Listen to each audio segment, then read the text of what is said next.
Subscribe करें और bell दबाएं ताकि कोई खबर रह न जाए।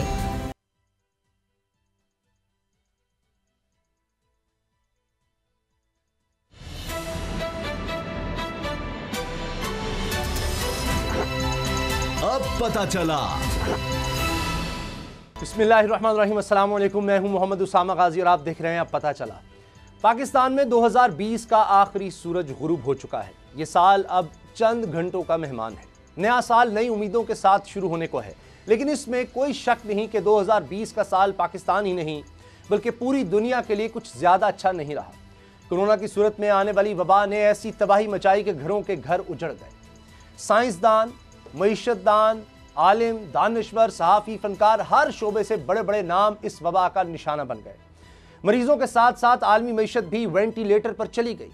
पाकिस्तान की बात करें तो इस पर अल्लाह ताला का खास फजलो करम रहा। कोरोना के हाथों जाने तो गईं, लेकिन मुल्क बड़े जानी नुकसान से महफूज रहा। लॉकडाउन की वजह से मुआशी सरगर्मियां मुतासिर हुई सो हुई। बेहतरी की उम्मीदें अपोजिशन की एहतजाजी तहरीक ने तोड़ डाली।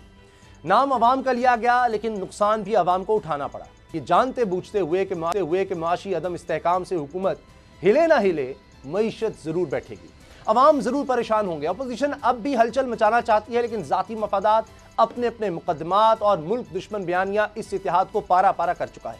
सबूत इसका यह है कि पीपल्स पार्टी पीछे हट चुकी है। इस्तीफों और लॉन्ग मार्च को नवाज शरीफ की वापसी से मशरूत करना ऐलान है PDM की नाकामी का, मगर इसकी तस्दीक करने से फरीकैन गुरेजा हैं। लेकिन कल ये इतराफ मौलाना फजलुर रहमान से मुलाकात के बाद मरियम नवाज की जुबान पर था। अल्फाज ये थे कि PDM जमातें बिलावल भुट्टो का मौकिफ सुनना चाहती हैं। सवाल यह है कि नाराज बिलावल को मनाएगा कौन? मौलाना फजलुर रहमान जो बेनज़ीर भुट्टो की बरसी में शरीक नहीं हुए, या फिर मरियम नवाज? हर कोई मुंतज़िर है कि नए साल में PDM एहतजाजी तहरीक का क्या बनेगा, बिलावल और मरियम का मुस्तकबिल क्या होगा। सवाल नवाज शरीफ के बरतानिया में क़याम का भी है, जिनका पासपोर्ट वफाकी वज़ीर दाखिला शेख रशीद मनसूख करने का इंदिया दे चुके हैं। ऐसा हुआ तो नवाज शरीफ क्या करेंगे? सियासी पनाह लेंगे या पाकिस्तान वापस आएंगे? क्या शहबाज शरीफ को अगले साल जेल से रिहाई मिलेगी या नहीं? वज़ीर आज़म इमरान खान ने आज मईशत को उठाने के लिए तामीराती शोबे के लिए पैकेज का ऐलान किया, लेकिन महंगाई में पैसे अवाम को नए साल पर भी महंगे पेट्रोल का तोहफा, महंगाई में जो पिसे अवाम है उनको भी तोहफा मिला है महंगे पेट्रोल का। आने वाले साल में अवाम की जान महंगाई से छूटेगी या नहीं? इन सब सवालों का जवाब इल्म नजूम के पास क्या है? आज हम इसी पर बात करेंगे। हमारे साथ हैं AS चौधरी साहब, माहिर इल्म नजूम है, उनसे हम बात करेंगे। कुछ ही देर में हमें ज्वाइन करेंगे और मीडिया में मामू के नाम से भी मशहूर हैं। असद खरल साहब, बाबर डोगर साहब मेरे साथ हैं। खरल साहब, एक तो इल्म नजूम यकीनन है, लेकिन बतौर सहाफ़ी एक तारीख़ देख रहे होते हैं किस तरह सियासत में दाव पेच लगाए जा रहे होते हैं, और कहते हैं कि सबसे अच्छा सबक या सबसे अच्छी पेशगोई आपने करनी है तो तारीख़ के वाक़यात को देख लें तो बेहतर नज़र आ जाता है। तो आपको क्या लगता है कि 2021 अब शुरू हो रहा है, तो इसमें अपोजिशन के लिए जिस तरह से वो तहरीक चला रहे हैं, कुछ है? यानी मेन टारगेट के इमरान खान को या हुकूमत को गिरा सकेंगे अगले साल में? उसामा साहब, 2-3 दिनों से लोग मुख्तलिफ सवालात पूछ रहे हैं जी कि 2021 में क्या होने जा रहा है। तो 6 ये सवाल हैं, और उस हवाले से डोगर साहब भी, आप भी उस पर तबसरा करेंगे। मैं सिर्फ सवाल और उसका जवाब येस और नो आपको। वो पूछते हैं क्या इमरान खान 2021 में वज़ीर आज़म रहेंगे? तो मेरा जवाब ये है कि वो रहेंगे। उसकी लॉजिक बहुत सारी है, वो आगे जाके बात कर लेंगे। ठीक है। PDM का अंजाम क्या होगा 2021 में या अभी, वो मैं कहता हूँ अभी आ गया है, वो 20 में ही हो गया एक था उसका तो जो अंजाम, 21 में तो उसकी नज़र आ ही रहा है। ठीक। फिर वो सवाल ज़्यादातर जो है क्या नवाज शरीफ वतन वापस आएंगे? तो मैंने कहा वो अगर आना होता तो गए क्यों? क्योंकि 2021 में तो तब आएंगे तायात नहाली ख़त्म हो जाए, सज़ाएँ ख़त्म हो जाएँ, इलेक्शन हो जाए या कोई ऐसी उनको गारंटी हो तो फिर ही आ सकते हैं, वरना नहीं आएंगे, यकीनन नहीं आएंगे। क्या मरियम नवाज और बिलावल भुट्टो कभी वज़ीर आज़म बन सकेंगे? तो दिल्ली दूरस्त में यही कहूँगा कि 2023 के बाद फिर देखा जाएगा हालात क्या होते हैं। 2023 तक तो दूर दूर की ऐसी कोई चीज़ नहीं है।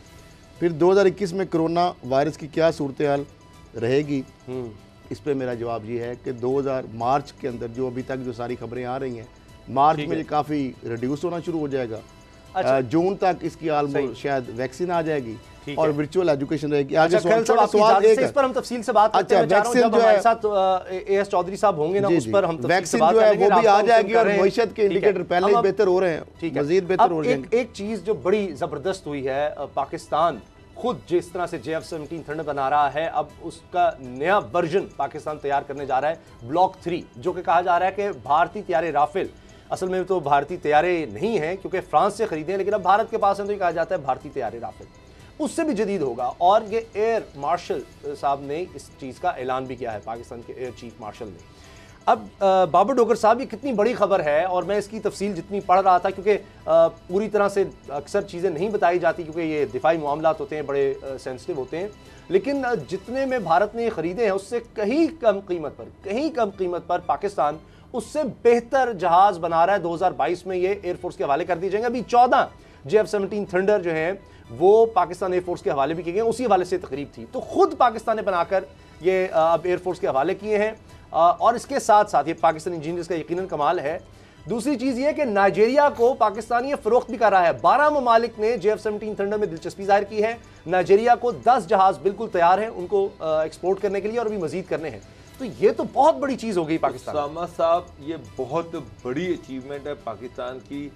मुझे एक बात बताएं, भारत ने $125 मिलियन में राफेल एक त्यारा खरीदा है, जबकि ये $32 मिलियन में हमने खुद इंडिजिनसली चाइना के साथ मिलकर बनाया, जो कि लेटेस्ट टेक्नोलॉजी है। मैंने दोनों के जो जितना कंपैरिजन मैंने पढ़ा है राफेल का और JF थंडर का, JF थंडर को राफेल पे हर लिहाज से बर्तरी हासिल है। चाहे आप उसको उसकी रेंज देख लें, चाहे उसकी स्पीड देख लें, चाहे आप देखें कि JF थंडर जो है उसमें 2 मिसाइल सिस्टम है, जबकि राफेल में 1 मिसाइल सिस्टम है। उन मिसाइल्स की रेंज JF थंडर से ज़्यादा है। एटमी जो वारहेड्स हैं उसको लेके जाने के लिए जो मिसाइल है उनकी रेंज JF थंडर की राफेल से ज़्यादा है। उसके बाद राफेल के अंदर एक गन शिप है, 35 mm की वो गोली चलाता है, जबकि जो हमारा JF थंडर है उसमें 2 गन शिप्स हैं और उनकी रेंज भी ज़्यादा है। ज़बरदस्त। मैं तो हैरान हूँ, सारी दुनिया को पाकिस्तान ने हैरान कर दिया, और भारत जो है वो सोचता होगा कि उसने किया क्या, उसके साथ मजाक हो गया। इतना महंगा जो $6 अरब के उन्होंने 9.2 बिलियन डॉलर जी, 9.2 बिलियन डॉलर, $10 अरब के राफेल खरीदे, और 36 त्यारे से। आप अंदाजा लगाएं कि राफेल के मुकाबले में JF थंडर जो है वो कहीं आगे है। अगर 1-to-1 कॉम्बैट देख लें, उसमें JF थंडर जो है उसकी परफॉर्मेंस राफेल से ज़्यादा बेहतर है। चाहे उसका रेडार सिस्टम देख लें, चाहे उसके वारहेड्स देख लें, चाहे उसके जितने भी एवियोनिक सिस्टम देख लें, राफेल त्यारा जो है वो JF थंडर से पीछे है, हल्का है, और JF थंडर बेहतर है। और सबसे बड़ी बात ये वो हमने खुद बनाया है, ये हमारी अचीवमेंट है। हमने दुनिया को बताया कि हम पाकिस्तान इस तरह के त्यारे बना सकता है, इस तरह की टेक्नोलॉजी है वो हम खुद उसको तैयार कर सकते हैं। तो ये एक दुनिया को बड़ा क्लियर मैसेज है। और इंडिया $10 अरब लगा कर भी उसके दांतों में उंगली है कि ये क्या हो गया हमारे साथ। अच्छा, फिजाई जिस तरह आपने बताया बड़े तफसील और से सेकेंडली खल साहब, वो त्यारे हमारे डिलीवर हो गए हैं, अब वो ऑपरेशनल हैं। और इसमें क्या, राफेल जो है वो सिंगल सीटेड है, JF थंडर 2 सीटेड है, यानी कि उसमें तरबियती पायलट्स हैं वो भी उनको भी इस्तेमाल करवाया जा सकता है। लाइट तैयार है, सिंगल इंजन का तैयार है, उसकी ऊंचाई ज़्यादा है, उसकी स्पीड ज़्यादा है।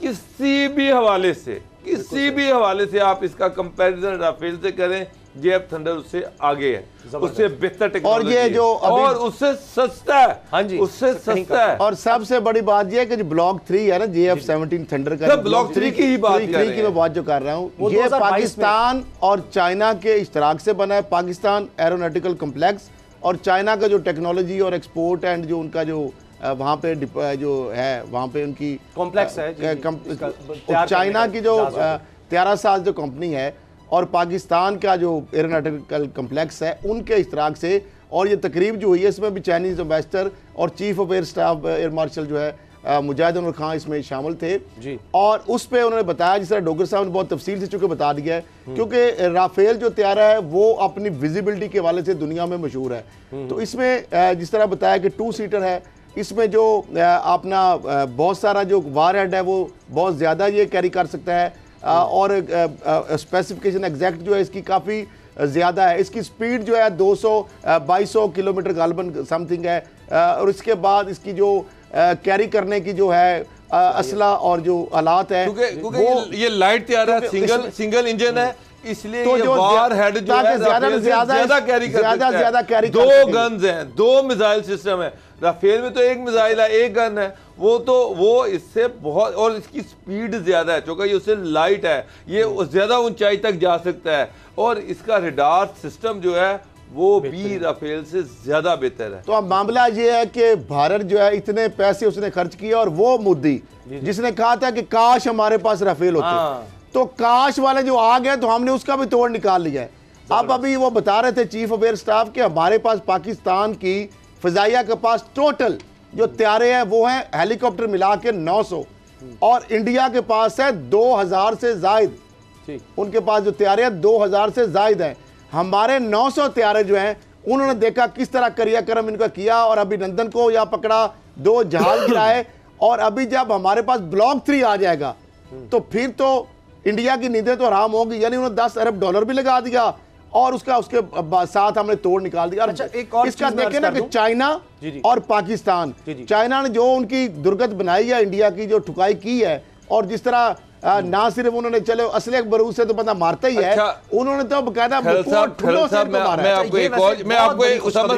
और चाइना और पाकिस्तान के आवाज पर बड़ा झटका है मेरे ख्याल 2000 ब्लॉक 3 से अगली टेक्नोलॉजी भी आ गई है, उसको बना लिया गया है, उसको आजकल टेस्ट किया जा रहा है, उसका नाम अभी तक उसको नहीं दिया गया, उसको टेस्ट कर लिया गया है। वो अभी हम मार्केट में नहीं लेके आए, ना हम अभी बता रहे हैं, नहीं थी। उससे अगली टेक्नोलॉजी पाकिस्तान और चाइना ने मिलकर तैयार कर ली है और अभी आप 1 साल के अंदर देखिएगा वो तैयारे जो है वो भी हमारे पास ऑपरेशनल हो जाएंगे। साहब ने कहा था ना विल सरप्राइज यू, हम तुम्हें सरप्राइज करेंगे, तो वो सरप्राइजेस अल्हम्दुलिल्लाह वो मिलते चले जा रहे हैं। ये सरप्राइज नहीं है। ब्लॉक 4 जो है, ब्लॉक 3 तो अभी दे दिया ना, ब्लॉक 4 जो है वो तैयार है, उसमें सारे काम हो चुके हैं, वो तो राफेल से बहुत आगे का तैयार है, राफेल का उसका कोई मुकाबला ही नहीं है।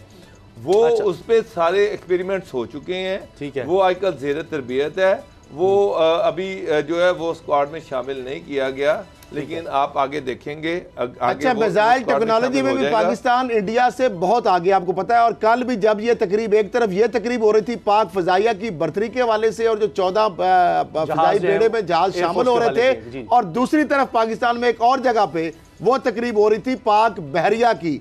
वहां पे उन्होंने जो मिसाइल उसका तजर्बा किया और उसने कामयाबी से अपने टारगेट को निशाना बनाया।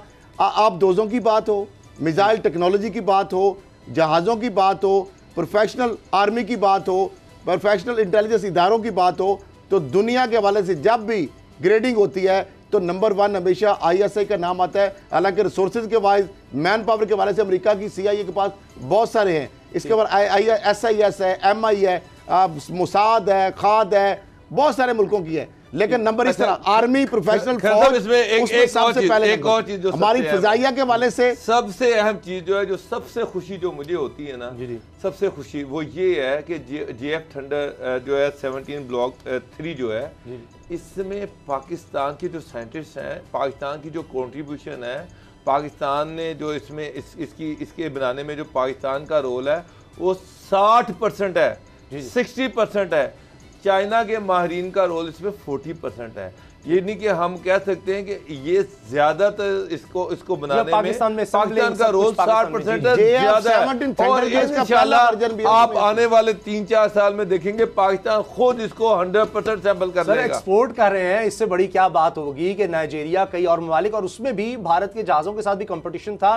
भारत अपने जहाज भी ममालिक को बेचना चाहता था, लेकिन जब ये इंटरनेशनल एयर शोज में JF-17 थंडर ने अपनी महारत का मुजाहरा किया, अभी रिसेंटली मुत्तहदा अरब अमारात में हुई थी, मुत्तहदा अरब अमारात, अभी अर्जेंटीना के भी जो चीफ आए थे उन्होंने भी कहा कि हमने भी यही लेना है। इतना लेटेस्ट और इतना कम कीमत तैयार। अच्छा, आपको एक और अपनी इस चीज़ कैटेगरी में इसका कोई मुकाबला नहीं है। इसमें जो जदीद तरीन रेडार सिस्टम है ना, उसमें ये त्यारा जो है ना JF Thunder 17 ये डिटेक्ट नहीं हो सकता, तो बहुत ही मुश्किल है। और इसमें ये क्वालिटी है जो F-16 में क्वालिटी है ना, फ्रेंड एंड फो, कि दोस्त और दुश्मन की पहचान करना। F-16 में हम फिर भी अमेरिका के मोहताज थे, अब इसमें हम सर इसमें वो एवियोनिक्स है, इसमें फ्रेंड एंड फो यानी कि दुश्मन और दोस्त की पहचान भी है, कि ये नहीं है कि आप जिस इंडियन अपने त्यारे अपने हेलीकॉप्टर गिरा दिए, ये नहीं कर सकता, ये नहीं कर सकता। इसमें ये टेक्नोलॉजी है। अब आपने टेक्नोलॉजी की बात की तो असद खरल साहब, ये भी एक मसला है भारत के लिए कि राफेल उसके अपनी कोई टेक्नोलॉजी तो है नहीं उसकी, तो फ्रांस से ली गई है। अब उसने कुछ असला लिया हुआ रशिया से, अब अमेरिका से ले रहा है, कुछ वो खुद बना रहा है, तो उसके साथ कंपैटिबिलिटी बनाना भी एक मसला हो जाता है। यही मसला है। वो रेडार मैं आपको अभी बता रहा था उसका, मैं अभी उसका फेट और अंजाम बता रहा था कि 2021 में या 22 में उन तैयारों के साथ होगा क्या। हमेशा यही हुआ है हमारे पास। आपको पता है F-16 हमने अमेरिका से मंगाए थे, तो एक उसका पुर्जा अगर खराब हो जाता था तो उसके लिए कई माह तक जहाज ग्राउंड करने पड़ते थे, और अमेरिका का दिल चाहे अमेरिका बहादुर का तो हमें चीज दे दे, कभी वो किसी और से लेने भी नहीं देते। राफेल का भी यही मसला होगा, ना वो किसी और से लेने देंगे ना जुगाड़ लगाने देंगे। फ्रांस में वो चीज जाएगी, वो चीज तैयार होगी, जब वो डिलीवरी होगी उस वक्त वो तैयार ग्राउंड रहेगा और फिर अबंडन भी हो जाएंगे। मामला ये है कि हमारी तो अपनी पाकिस्तान इस्तेमाल के लिए भी शराइत थी, यही है हालात में करेंगे, ऐसे करेंगे था कि आप किसी खिलाफ मुल्क के खिलाफ इस्तेमाल नहीं कर सकते। आप लंबी चौड़ी लिस्ट है, आपको पता है ना, इंडिया ने शुरू में ड्रामा भी किया था ताकि पाकिस्तान के खिलाफ एक चार्जशीट बनाने के लिए कि जनाब पाकिस्तान ने F-16 इस्तेमाल किया है, अमेरिका ने डाल दिया, बाद में बात ही नहीं किया। लेकिन ये इस साल की सबसे बड़ी खुशखबरी है कि पाकिस्तान ने एक जदीद तरीन और इंडिया के लिए सबसे बड़ी बुरी दुनिया के बेहतरीन फाइटर जेट्स में जिसका शुमार होता है, जिसका कंपैरिजन हम कर रहे हैं राफेल के साथ, जो इतना महंगा तैयार है। इवन हमारा जो JF Thunder 17 Block 3 है, ये उससे बेहतर परफॉर्म। अच्छा, AS चौधरी साहब हमारे साथ हैं, उनसे अगले साल के हवाले से बात करेंगे 2021 की। लेकिन इस तनाजुर में अगर बात करें, AS चौधरी साहब अलमारूफ मामू, ये बताएं कि क्या जिस तरह से भारत हम देखते हैं LOC पर फायरिंग कर दी, ये वाक़या हो गया, अभी हमने देखा था 2019 में जो कुछ हुआ, खुदा न खास्ता ना करे, लेकिन क्या 2021 में भी इस तरह है कि कोई भारत इस तरह की मुहिम जुई कर सकता है और कुछ जंग की खुदा न खास्ता सूरत हाल 2021 में आपको नजर आती है पाकिस्तान और भारत के दरमियान, क्योंकि भारत तो इस तरह की हरकतें करता रहता है।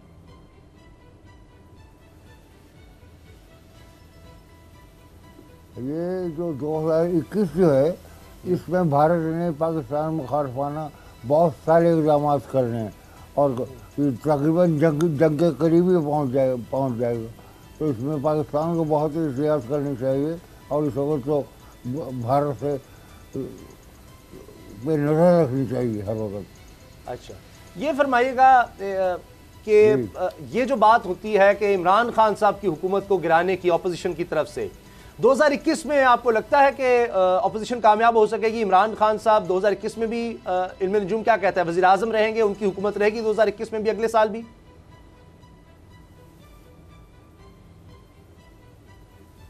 ये तो अभी इमरान खान तो क्या करेगा अकेला, ये दूसरे हस्ब इख्तिलाफ में मैं क्या नाम लूँ, दोनों पार्टियों के जो कि पाकिस्तान को ख़राब करने की कोशिश कर रहे हैं इस वक्त, और ये इमरान का नुकसान नहीं कर रहे हैं बल्कि पाकिस्तान का नुकसान कर रहे हैं, तो इनको बड़ी होश में रहना चाहिए।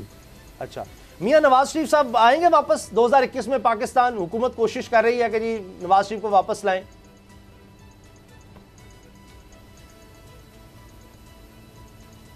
नहीं, वो तो वापस नहीं आएगा, वो नहीं आ सकता वापस। अच्छा, नवाज शरीफ के लिए कोई चांस नहीं वापस आने की। अच्छा, कोई चांस नहीं, में बिल्कुल नहीं आ सकता। अच्छा, तो ये हुकूमत जो कोशिश कर रही है, आपको लगता है कि ये सूदमंद साबित नहीं होगी? नवाज शरीफ साहब वापस नहीं ला सकेगी हुकूमत, इमरान खान भी नहीं ला सकेंगे? हाँ, मुश्किल है, बहुत मुश्किल।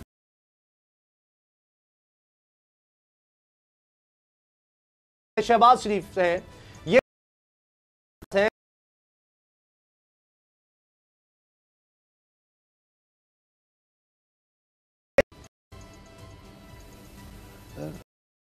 कभी रिहाई, कभी मुकम्मल रिहाई तो नहीं हो सकती, 21 में नहीं रिहा हो सकता, बल्कि कुछ और इनके अरकान भी अंदर ही होंगे।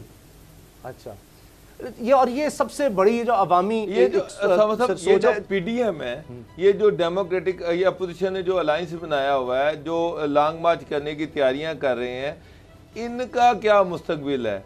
क्या ये टूट जाएगा, ये इकट्ठे रहेंगे, कोई लॉन्ग मार्च कर सकेंगे या नहीं कर सकेंगे, इस्तीफे देंगे या नहीं देंगे?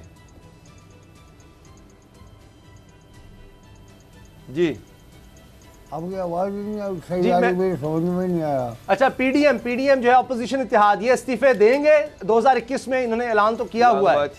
लॉन्ग मार्च भी करेंगे, लॉन्ग मार्च।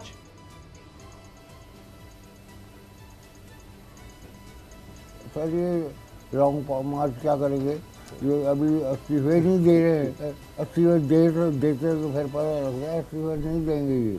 अच्छा, ना इस्तीफे देंगे, लॉन्ग मार्च चक्करबाजी कर रहे हैं, इस्तीफे नहीं देंगे। अच्छा, और कोरोना का लोग बड़े परेशान है, पूरी दुनिया, पाकिस्तान, हर कोई, ये जो वबा है कब तक खत्म होगी?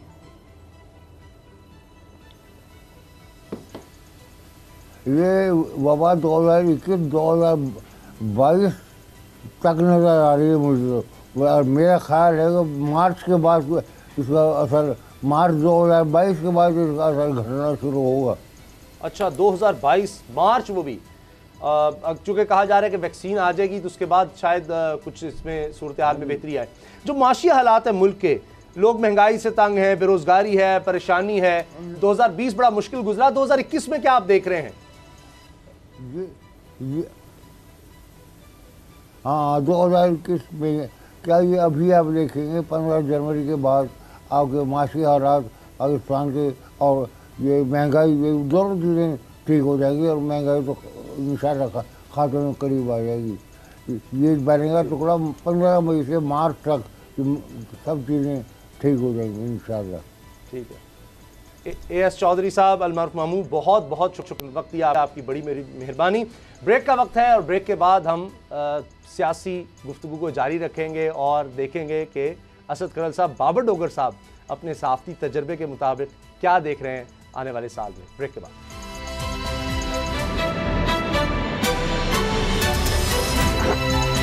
अब पता चला।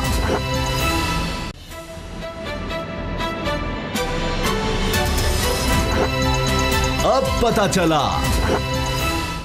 गैलप ने एक सर्वे किया है जो काफ़ी दिलचस्प नज़र आता है इस लिहाज से भी कि अगरचे मुल्क में महंगाई है, माशी तौर पर लोग परेशान हैं, बेरोज़गारी है, वैसे भी हालात आप देखें जिस तरह वबा के हैं, पूरी दुनिया में लोग बहुत परेशान हैं, लेकिन दुनिया से अगर मवाजना किया जाए तो पाकिस्तान निस्बतन ज़्यादा खुश नज़र आ रहे हैं। गैलप का सर्वे कहता है कि 65% लोग फिर भी अपनी ज़िंदगी से खुश हैं, तो ये बहुत बड़ी बात है। जबकि दुनिया में अगर आलमी सतह पर मुआयना इसका मवाजना किया जाए तो 54% अफराद खुश नज़र आते हैं।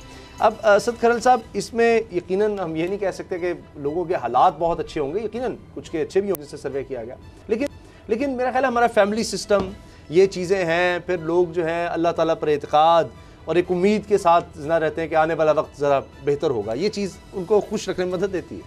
देखिए, मैं इसको दूसरी तरफ से अगर देखूंगा तो मायूसी, यानी इसका मतलब 65% अगर लोग खुश हैं तो इसका मतलब 35% लोग मायूस हैं। तो मेरा ख्याल है 65% लोगों का जो फिगर दे रहे हैं खुशी का, वो कुछ ज़्यादा नहीं है, क्योंकि 35% से ज़्यादा लोग मायूस नहीं हो सकते। ये बात अगर दूसरी तरफ ऐसे लग रहा है, इससे ये एकदम से ये लगता है शायद कि ये सर्वे जो है ना जस्टिफाई नहीं लगता। अच्छा, अगर थोड़ा सा इसमें ना, क्योंकि सर्वे में बड़े वो थोड़ा सा अजीब से सवाल होते हैं, इसमें ये लग रहा है एकदम से लगता है 25% ने कहा, 8% ने मिला जुला महंगाई शिकायत, जिस तरह बेरोजगारी, गुर्बत, ये वो सारी चीजें, उसको अगर देखा जाए, हालात का मुआवजा किया जाए ना, तो एकदम से इंसान जो है ना वो कहता है कि 65% लोग खुशो खुरम जिंदगी गुजार रहे हैं, तो ये कैसे हो सकता है? तो लेकिन दूसरी तरफ मैं वही कह रहा हूँ, अगर देखें कि 35% लोग जो है उससे ज़्यादा मायूस भी नहीं है। अब इसके अंदर इस तरह उनका सवाल उठाए हैं, सर्वे के अंदर जो बात की है 1000 से, बेसिकली ये इंडिकेटर भी 22 करोड़ आवाम है, 1000 लोगों से सवाल जवाब किया है, ये सही भी हो सकता है, गलत भी हो सकता है। इस तरह इलेक्शन भी एक सर्वे है, लेकिन बड़े पैमाने पर। साहब की इस बात से एग्री करता हूँ कि अगर 22 करोड़ की आवाम है तो उसका मतलब ये है कि कुछ 13 साढ़े 13 करोड़ लोग जो हैं वो खुश हैं, और कोई 7-7.5 करोड़ लोग खुश नहीं है। तो ये एक बहुत बड़ी तादाद है जो कि खुश नहीं है। तो होना तो इस गवर्नमेंट को सोचना चाहिए कि वो लोग जो बेचारे गुर्बत की सतह से नीचे गुजर रहे हैं। 8 करोड़ की आबादी तो वैसे ही 8-10 करोड़ तो गरीब लोग हैं, बहुत गरीब लोग, यानी तो मुतवस्सित तबके की बात नहीं कर रहा। तो वो लोग तो जाहिर है, लेकिन फिर भी सर गुर्बत में भी लोग खुश रहते हैं। अच्छा ये बताएं, अब ये जो पीडीएम का मामला है आगे क्या नज़र आ रहा है बाबर साहब 2021 में अब शुरू होने वाला है? क्या ये जो स्ट्रगल थी 2020 की, या ये कह लें कि उसके आखिरी चंद माह में जिस तरह मरीम साहबा कुछ 6 माह कह सकते हैं उसमें एक्टिव हुई, खामोशी तोड़ी, मैदान में आई और एक मोमेंटम बिल्ड किया, APC बनी, यानी बनता चला गया। अब ये जनवरी में उन्होंने उसको अपने अंजाम की तरफ लेकर जाना था और बिल्कुल लॉन्ग मार्च, इस्तीफे। तो अब क्या बनेगा? मरीम साहब मौलाना की मुलाकात के बाद तो उन्होंने कहा है कि बिलावल ने कुछ बातें बड़ी अच्छी की हैं। तो सर वो अपने अंजाम को पहुंच चुके हैं। अच्छा, मौलाना फजलुर रहमान जो है बलूचिस्तान विंग पूरा उनसे अलहदा हो गया है। KPK के भी काफ़ी मदारिस के जो हेड्स हैं उन्होंने मौलाना पे अदम एतमाद शो कर दिया है। और मुझे लग रहा है कि मौलाना जो है वो जल्द ही वो अदारों से माफ़ी भी मांगेंगे और कहेंगे कि जनाब मुझसे बहुत बड़ी गलती हो गई, मैं PDM का हिस्सा नहीं हूँ, मेरी जान छोड़ दें। ये मैं आपको बिल्कुल आने वाले दिनों में मैं आपको लिख के दे रहा हूँ कि मौलाना यू टर्न मार जाएंगे। फिर पार्टी तो पहले ही जो है वो उन्होंने क्लैरिटी दे दी है कि जनाब हम जब तक नवाज शरीफ नहीं आते हम ना लॉन्ग मार्च करेंगे ना इस्तीफे देंगे। नून लीग के अंदर मेजॉरिटी जो है वो मरियम के ख़िलाफ़ अदम एतमाद कर चुकी है। मैं आपको ये ख़बर दे रहा हूँ। मरियम के साथ सिर्फ इस वक्त परवेज़ रशीद जो हैं वो खड़े हुए हैं, बाकी जो उनके साथ भी चल रहे हैं जब साइड पे होते हैं तो ये कहते हैं कि ये बीबी जो है ये इसने नून लीग को डुबो दिया है, तबाह कर दिया है, खुदा का नाम है इस बीबी से किसी तरह से जान छुड़वाएं। अब मरियम के जो और सार बंदा परवेज़ रशीद के ख़िलाफ़ है कि परवेज़ रशीद ने मरियम नवाज़ का बेड़ा गर्क कर दिया, उनको एक ऐसी कश्ती में सवार कर दिया जो कि सिर्फ एक मझदार में ले गई है जहाँ पे डूबने के अलावा और कोई दूसरा रास्ता नहीं है। अब तो यहाँ तक मैं आपको एक और चीज़ बता दूँ, यहाँ तक है कि नून लीग ने 1-2 दिन में वज़ीराबाद में जो अगले महीने इलेक्शन हो रहा है उसका कैंडिडेट दे रही है। इस्तीफे तो क्या देने थे, ये वज़ीराबाद में इलेक्शन लड़ने के लिए कैंडिडेट दे रही है। और अगले हफ्ते इनकी एक मीटिंग होनी है जिसमें इन्होंने सेनेट के कैंडिडेट फाइनल करने हैं। उसामा साहब आप समझे, सेनेट के कैंडिडेट फाइनल करने हैं। कल जो मीटिंग हुई है उसमें अब एक नया ऑप्शन जो है वो मियां नवाज शरीफ साहब ने वो भेजा है। वो ये है कि जनाब और कुछ नहीं होता तो चले असम्बलियों में एक अदम एतमाद की तहरीक ही ले आएँ। स्पीकर के खिलाफ अदम एतमाद की तहरीक पे गौर हो रहा है मौलाना फजलुर रहमान और नवाज शरीफ साहब के दरमियान। इस पे अब जरदारी साहब को कायल किया जाएगा कि लॉन्ग मार्च को भी छोड़ें, इस्तीफ़ों को भी छोड़ें, पहले एक जोर इधर लगा लेते हैं ताकि कोई हमारा भरम रह जाए कि जनाब हम और PDM जो है ये भी टूटे ना। जरदारी साहब भी बेसिकली ये नहीं चाहते कि PDM टूटे, लेकिन वो ये जो मोमेंटम बनाने की कोशिश कर रहे थे इस्तीफ़ों वाला, लॉन्ग मार्च वाला, उसको उन्होंने तोड़ दिया है। लेकिन वो ये चाह रहे हैं कि PDM होनी चाहिए। मरियम भी ये चाहती है कि PDM होनी चाहिए। वो अब जो इनके पास वाहद ऑप्शन रह गया है वो ये है कि ये सारे मिल के पंजाब में और नेशनल असम्बली में स्पीकर के ख़िलाफ़, पंजाब में जो है वो वज़ीर आला पंजाब के ख़िलाफ़ एक अदम एतमाद की तहरीक लेके आए। और ये अब ये सारा जो PDM आने वाले दिनों में इस्तीफ़े भी ख़त्म हो जाएंगे, ये लॉन्ग मार्च भी ख़त्म हो जाएगा। अब सारी तवानाइयाँ जो हैं वो अदम एतमाद की तरफ चली जाएंगी। ये मैं आपको खबर दे रहा हूँ। लेकिन अब कुछ देर पहले मरीम औरंगज़ेब साहिबा ने कहा है कि जी शहबाज शरीफ का इस्तीफ़ा भी मौसूल हो गया है। दिखा दें, मीडिया पे दिखा दें। मुझे हैरानगी है ये दुनिया में वाहिद पॉलिटिकल पार्टी है जहां पर प्रेसिडेंट पार्टी का अपना इस्तीफा वाइस प्रेसिडेंट को दे रहा है। हालांकि पार्टी के सारे लोग प्रेसिडेंट को देते हैं या उसके अपॉइंटेड बंदे को देते हैं। वो जेल में है ना, तो सर उन्होंने नॉमिनेट तो नहीं किया मरियम को कि ये मेरी नामजद प्रेसिडेंट है। नामजद प्रेसिडेंट अगर होगा तो वो शायद खकान अब्बासी होगा जो सीनियर वाइस प्रेसिडेंट है। मरियम तो नहीं हो सकती। मरियम को किस तरह से इस्तीफा दे दिया ये बड़ा सवालिया निशान है। जनरल सेक्रेटरी होता है सारा मीडिया, अच्छा आज भी मैं दोपहर को मॉडल टाउन में था, सारा मीडिया वहाँ पर जो सबसे वहाँ पर राना सनाउल्लाह से भी पूछ रहा था, नून लीग से पूछ रहा है कि हमजा शहबाज और शहबाज शरीफ का इस्तीफ़ा दिखा दे, उसकी कोई कॉपी हमें दिखा दें ताकि पता तो चले कि घर के लोगों ने भी इस्तीफ़ा दिया है। वो ये ज़ुबानी कह रहे हैं कि जनाब इस्तीफ़ा आ गया। उनके मुताबिक तो 170 लोगों का पहले इस्तीफा उनके पास आ चुका है, लेकिन मरियम साहबा की अभी बात मान लीजिए। तक इस्तीफे की कोई कंफर्मेशन नहीं। अगर इस्तीफा होता तो उसकी कॉपी अभी तक मीडिया में आ चुकी होती, अच्छा। जो कि अभी तक नहीं आई। हालांकि नून लीग पे मीडिया का इंतहाई प्रेशर है, इंतहाई प्रेशर है। हर बंदा इनसे पूछ रहा है कि शहबाज शरीफ का इस्तीफा कहाँ है, उसकी कॉपी हमें दें। वो होता तो कॉपी दे देते। ठीक, अब देखिए हमारे इस वक्त जो ब्रेकिंग टिकट्स चल रहे हैं वो ये है कि एक तो पीडीएम का अहम इजलास, अब सरबराही इजलास कल लाहौर में होना है और उसके बाद मौलाना फजलुर रहमान साहब ने एक अहम ऐलान करना है, इस पर भी बात करते हैं। और इस इजलास के बाद मौलाना साहब क्या ऐलान करने वाले हैं? पीडीएम तोड़ने का तो ऐलान बाबर साहब कहते हैं कि नहीं होगा। नहीं, वो नहीं होगा। वो जरदारी साहब भी नहीं तोड़ना चाहते, मरियम भी नहीं तोड़ना चाहती, मौलाना फजलुर रहमान भी नहीं तोड़ना चाहते। हाँ, अच्छा, उसका एजेंडा डिफरेंट हो जाएगा। अब ये जो इस्तीफे थे, ये जो लॉन्ग मार्च था, इससे हटके अब ये चले जाएंगे नो कॉन्फिडेंस मूव की तरफ। नए साल का तोहफा जो है असद खरल साहब, मैं आपको बता दूं, अब ये कि पेट्रोल महंगा हो गया, लेकिन ये वाकई तोहफा है, आप इसको तंज ना समझिएगा, मैं आपको सच बताने लगा। वो हर महीने महंगा सुन होता तो ले ना, आप फिर कहेंगे आप अवामी बात करेंगे, मुझे पता है कि जी ये देखें लोगों पे बम गिरा दिया। चूंकि ओगरा ने जो सिफारिश की थी, मिसाल के तौर पे 8 रुपये अगर उन्होंने डीजल कहा है, तो वज़ीर आज़म ऑफिस कह रहा है, वज़ीर आज़म ऑफिस कह रहा है कि कम से कम जो मंजूरी हो सकती थी ना वो दी है।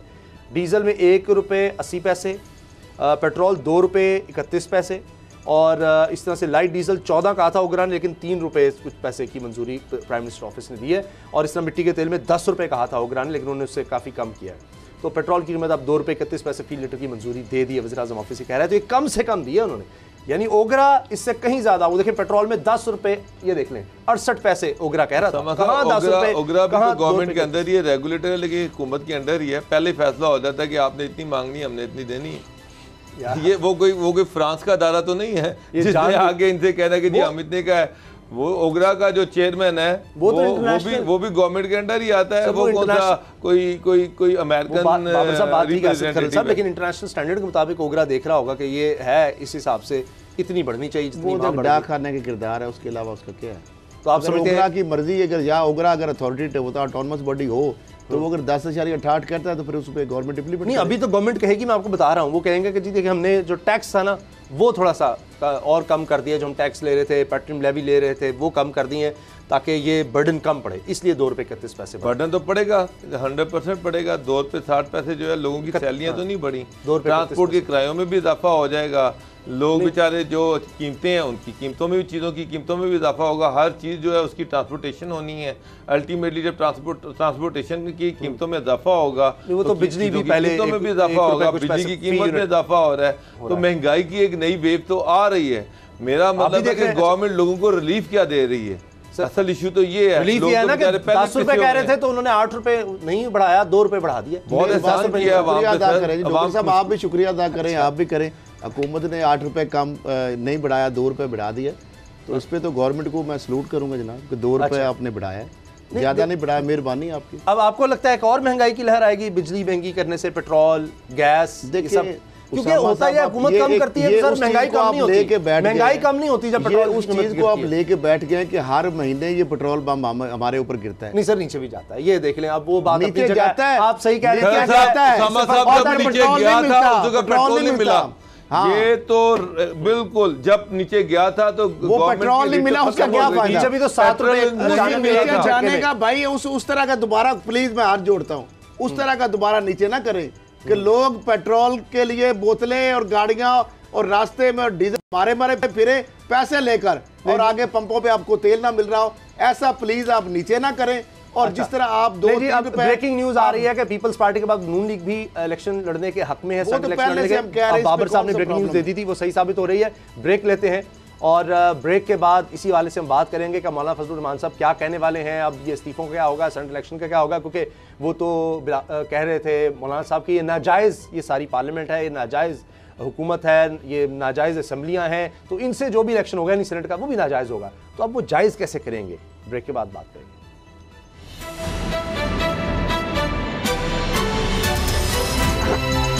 अब पता चला।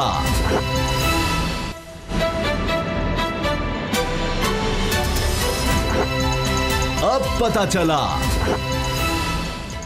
जनाब, सरबराही इजलास होगा पीडीएम का और उसमें हम फैसले होंगे सेनेट में इंतखाब के हवाले, सेनेट इंतखाब के हवाले से, ज़िमनी इंतखाबात के हवाले से, इस्तीफ़ों के हवाले से उनका क्या किया जाएगा। शायद सब लोग क्या इस्तीफ़े साथ लेकर आएंगे और उसके बाद कोई ऐलान होगा।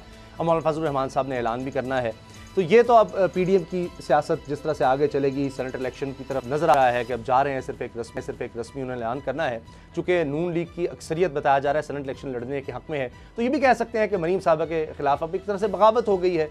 वो तो कह रही थी कि हमने नहीं हिस्सा लेना सेनेट इलेक्शन में, बल्कि होने ही नहीं देने, तो अब मेजॉरिटी कह रही है कि हमने हिस्सा लेना है। लेकिन असद करल साहब, इसके साथ साथ अगले साल महंगाई कम होगी, अगले साल कम होगी महंगाई। वो उसकी वजह है 2021 से 2022 को नहीं। अच्छा, 2021 बात है। मैं जो नजूमी तो, लेकिन जो इंडिकेटर्स आ रहे हैं जो इकॉनमी के आपके सामने, इस कोरोना की आलमी वबा के बावजूद करंट डेफिसिट सारा पाकिस्तान का कम हुआ। पाकिस्तान की एक्सपोर्ट के अंदर इजाफा हो। जिस तरह आप देखें सिर्फ एक फैसलाबाद और सियालकोट 2 शहरों की अगर बात की जाए तो बूस्ट है, और जिस तरह रोजगार के मौके खुले और ऑर्डर जो डाइवर्ट हुए बाकायदा भारत से, बांग्लादेश से, ये एक बड़ी अच्छी है। फिर फॉरेन रेमिटेंसेस के जो पाकिस्तान से बाहर जो कितने लाखों जो है उनकी जानब से रेमिटेंसेस जो आनी, उसकी हवाले से बेहतरी हुई। चीनी की बहुत ज़्यादा जो कीमतें थी उसमें कमी आई।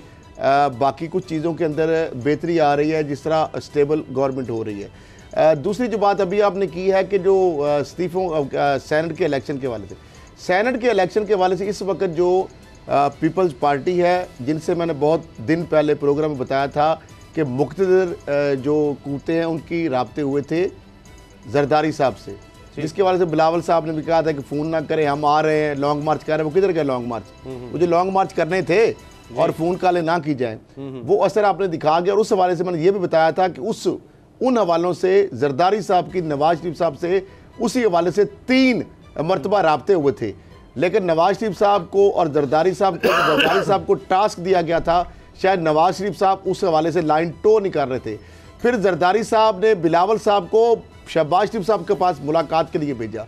उसके बाद एक और वाया मुलाकात हुई जो GDA जो ग्रैंड डेमोक्रेटिक अलायंस है, हुकूमती इत्तेहाद है, मोहम्मद अली जो दुरानी साहब है, उनकी शहबाज शरीफ साहब से मुलाकात हुई, जिसमें मरियम साहिबा ने लाड़काना में बेनज़ीर साहबा की बरसी पे कहा था कि हमें पता है कि हमें मुलाकातें नहीं करनी दी जाती, लेकिन शहबाज शरीफ साहब से जो मुलाकातों के लिए पैगाम रसानों की मुलाकातें के लिए हुकूमत सहूलतें फरामत करती है। तो मतलब ये है कि यानी जरदारी साहब को टास्क देना, बिलावल साहब को शहबाज शरीफ साहब के पास भिजवाना, फिर उसके बाद मोहम्मद अली दुरानी का वहाँ पे आना, और बिलावल भुट्टो जरदारी साहब कल गालबन या परसों जो लाइव प्रेस कॉन्फ्रेंस में कहा था कि मैंने मुस्लिम लीग नून को राजी कर लिया है कि सेनेट के अंदर हमने ज़िमनी इंतखाबात में हिस्सा लेना है, सेनेट के इलेक्शन जो पहले जो भी हो रहे हैं। जबकि उससे 2 मिनट पहले मरियम साहबा की जो स्पीच खत्म हुई थी, उसने कहा था कि पीपल्स पार्टी की क़यादत ने हमसे इस हवाले से कोई राब्ता नहीं किया। लाइव दोनों स्पीचेस चल रही थी,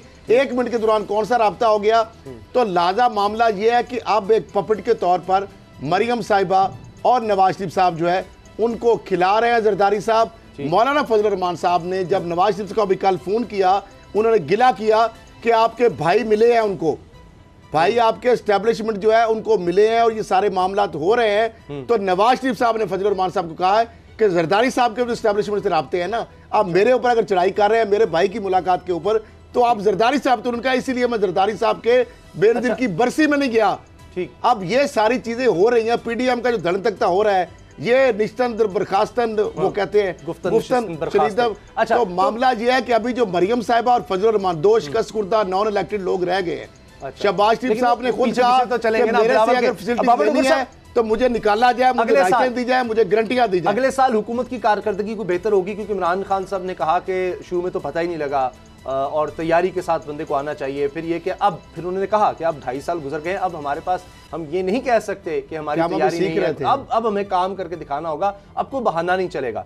तो आपको नजर आ रहा है कि अगले साल कारकर्दगी बेहतर होगी, या अब भी इमरान खान साहब साल बाद भी कह रहे होंगे कि कुछ ने बहुत अच्छा परफॉर्म किया, कुछ वजीरों ने कुछ ने अच्छा नहीं किया, कुछ सीख रहे हैं, तो ये सीखने का अमल अभी जारी रहेगा? साहब, ये 2021 है, 22 और 23 इलेक्शन का साल है जी। ये अगले 2 साल, अगला साल सबसे अहम है, क्योंकि अगर 21 में गवर्नमेंट डिलीवर नहीं कर सकी तो 22 में तो इलेक्शन की तैयारियां स्टार्ट हो जाएंगी। तो 21 का साल जो है 2021 गवर्नमेंट के लिए बहुत अहम है। अब ये सीखने सूखने वाला जो अमल है ना, ये पुराना हो गया। अगर इमरान खान साहब डिलीवर ना कर पाए तो फिर इमरान खान साहब की पार्टी, इमरान खान साहब जो है इलेक्शन में किस तरह माजी हो जाएंगे, ये मैं आपको बड़ा क्लियरली बता रहा हूँ। अच्छा, अगर क्योंकि देखें पहले साल, दूसरा साल, तीसरा साल यहाँ तक तो ठीक था, लेकिन अब ये आखिरी साल है इनके लिए डिलीवर करने के लिए। सही। अगर इस साल भी डिलीवर ना कर पाए तो 22 में तो मुझे डिलीवरी कम और इलेक्शन का साल ज़्यादा लग रहा है, क्योंकि वहाँ पर वो तो MNAs MPs अपने हलकों में चले जाते हैं और इलेक्शन की तैयारियाँ स्टार्ट हो जाती हैं, क्योंकि 2023 में कोई भी डेट आ जाएगी इलेक्शन की, तो वो इलेक्शन का साल डेट आ जाएगी और इलेक्शन की तैयारियाँ स्टार्ट हो जाएंगी। तो 2021 में ही अगर कोई डिलीवर किया तो उसके असर 2022 तक जाएंगे और 2023 तक जाएंगे। अगर 2021 में ये डिलीवर ना कर पाए तो फिर हुकूमत इमरान खान साहब के लिए इलेक्शन में बहुत मुश्किल है। उस्मान बुज़दार साहब 2.5 साल हो गए हैं, काफ़ी कुछ सीख चुके होंगे। आपको लगता है वक्त के साथ साथ उन्होंने अपने अंदर इम्प्रूवमेंट वो लेकर आए हैं और कुछ बेहतरी आई है उनमें? देखिए उस्मान बुज़दार साहब ने वाकई उनमें बेहतरी तो आई है। अच्छा। उन्होंने काफ़ी कुछ सीख ली है, लेकिन अब ये सीखने का मरला जो है, इससे अगला स्टेप जो है वो है कुछ करने का, कुछ करके दिखाने का। मेरा मतलब है जब एक मिनट आहिस्ता से मुझे एक बात बताएं कि 2023 में इमरान खान साहब क्या कहेंगे कि उस्मान बुज़दार ने पंजाब को क्या डेवलपमेंट दी है, क्या बेहतरी लेके आए, वो बताना पड़ेगा, वो दिखाना पड़ेगा। अगर खाली ज़ुबानी बातों से कुछ नहीं होगा। और सिंध गवर्नमेंट जो है वो आपको पता है कि इंटीरियर सिंध में पीपल पार्टी स्याह करे सफ़ेद करे, वोट उसी को पड़ना है। हाँ, कराची में अगर PTI डिलीवर नहीं कर सकी तो MQM को दोबारा चांस मिल सकता है, क्योंकि PTI को लोगों ने बहुत ज़्यादा उम्मीदें वाबस्ता की थी, उनको वोट दिया, और अगर वो उम्मीदों पे पूरा ना उतरे तो फिर लोगों की जो मायूसी है वो दोबारा MQM की तरफ। असद खरल साहब, क्या फिर वज़ारा चेंज होंगे अगले साल, या आपको लगता है कि अब स्टेबिलिटी आ जाएगी? वज़रा चेंज होते रहे हैं, वज़ीर आज़म चेंज नहीं होगा, वज़रा जरूर चेंज होंगे। 2021 में भी हो सकता है बदलते रहे। हाँ, सीटें बदलती रहेंगे, क्योंकि खिलाड़ी जो है ना वो बदलते रहेंगे। इमरान खान साहब सिंध हुकूमत जो है इसी तनख्वाह पे काम करेगी और इसी तरह 2021 और 22 और 23 में भी अब यही बातें कर रहे होंगे और इसी तनख्वाह पे काम करती रहेगी। बुज़दार साहब के हवाले से मैं आपको अभी बता देता हूँ कि जो इमरान खान साहब भी कहते हैं, मैंने भी देखा है, डोगर साहब भी कुछ चीज़ों को जानते हैं। बुज़दार साहब का कुछ काम ऐसे उन्होंने किए हैं कि जो लॉन्ग टर्म मनसूबे हैं उनके, जो बज़ाहिर जिस तरह कॉस्मेटिक्स या ज़ाहिरी तौर पर जिस तरह शहबाज शरीफ कहते थे कि ये मनसूबा जो है वो नज़र आना चाहिए, और हर दफ़ा वो कहते थे इलेक्शन से पहले हमने 2-3 बड़े ऐसी चीज़ें खड़ी करनी है, जिस तरह एक दफ़ा उन्होंने मेट्रो बस कर दी, दूसरी दफ़ा ऑरेंज ट्रेन खड़ी कर दी, तो वो उनके चले नहीं हुई। अभी वो जेल से या नैब के दफ्तर से देखते रहे थे कि देखिए ये मैंने बनाई है, वो चल रही है ट्रेन मेरी। तो मामला ये है कि जो बुज़दार साहब ने काम किए हैं वो छुपे रुस्तम जिस तरह इमरान खान साहब ने कहा है, मैं आपको ये बता सकता हूँ जो अभी हालात वाक़ जो आगे आएगा। नून लीग 2023 के अंदर मुझे यहाँ फारग होती नज़र आ रही, जितनी मेजोरिटी थी उतनी नहीं आएगी, और ज़्यादा तादाद आएगी काफ लीग की, PTI के लोगों की और पीपल्स पार्टी की। जिस तरह 6-7 सीटें हैं, 2 बढ़ जाएंगी, 2 कम हो जाएंगी, लेकिन नून लीग की सीटें रिड्यूस होंगी पंजाब में। अच्छा, डोगर साहब इसमें पंजाब में नून लीग की सीटें रिड्यूस होंगी 2023। अच्छा, आखिर में मुझे बताएं कि नून लीग तो नून लीग रहेगी, नवाज शरीफ नून लीग नहीं रहेगी, लेकिन नवाज शरीफ की चलेगी या शीन की चलेगी, मरियम की चलेगी या शहबाज शरीफ की चलेगी, शहबाज शरीफ साहब की चलेगी। नवाज शरीफ पहले बात तो तायाद नाइल है, पाकिस्तान वो आएंगे नहीं, मैं अभी से कह रहा हूँ, क्योंकि इसलिए नहीं आएंगे, आएंगे तो जेल जाएंगे।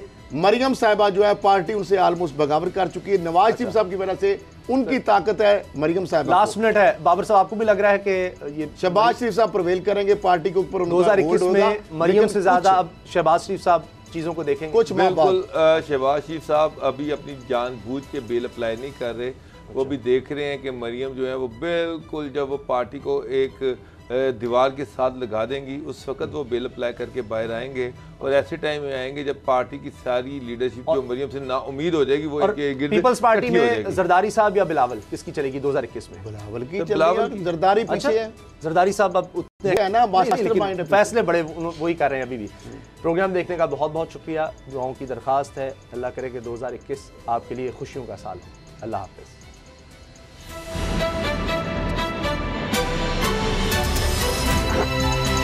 अब पता चला।